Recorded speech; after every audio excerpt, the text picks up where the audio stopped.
DEA agents have locked up a big stash of pain pills tonight, but they didn't come from a Spokane drug raid. It's all part of the 3rd National Prescription Drug Take-Back Day, and it's intended to protect your health as well as our environment. KXLY4's Jeff Humphrey joins us now live in North Spokane to show us why. Jeff?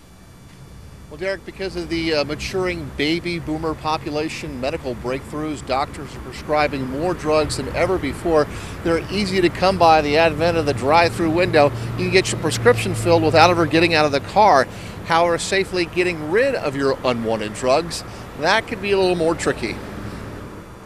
And that's why agents from Spokane's Drug Enforcement Administration spent their Saturday accepting unwanted drugs with no questions asked. Every year the DEA does a good job of trying to bring into focus that when drugs are prescribed, we ought to use them only for the period of time they're prescribed or until we don't need them anymore, and then they need to be properly disposed of. Mike Ormsby is Spokane's U.S. Attorney. He helps prosecute drug cases and all too familiar with what happens when legally prescribed drugs fall into the wrong hands. I mean, you don't want to throw them in the garbage can where somebody may have the opportunity to go through one's garbage and pick them out, and so the DEA sets up the opportunity to bring the prescription pills here, and the DEA disposes of them for you. This is free, anonymous service, and just drive right up, give us the prescription drugs, and we'll take it from there. For example, today someone surrendered this bottle full of hydrocodone on the street. The powerful painkillers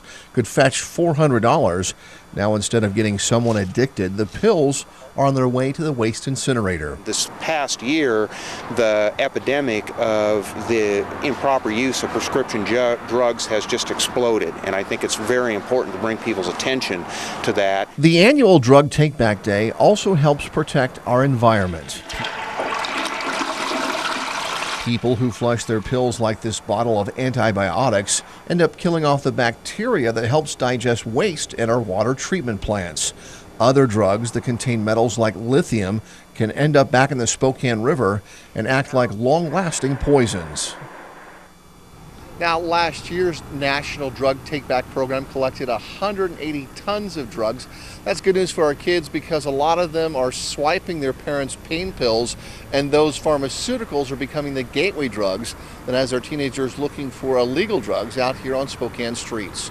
Reporting live in North Spokane, Jeff Humphrey, KXLY4.